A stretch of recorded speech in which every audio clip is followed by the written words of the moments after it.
Good morning, sir.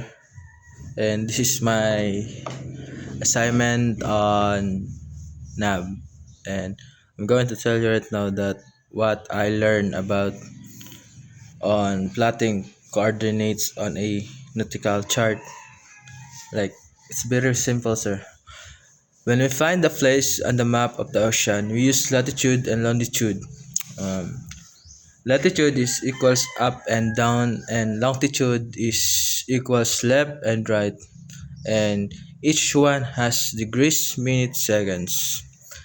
And if you will go into convert minutes and seconds, 1 minute equals 60 seconds, minute to seconds.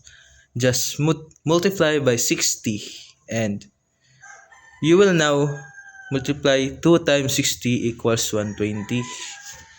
And seconds to minute, just divide by 60. Like example, like 30 divide by 60 equals 0.5. And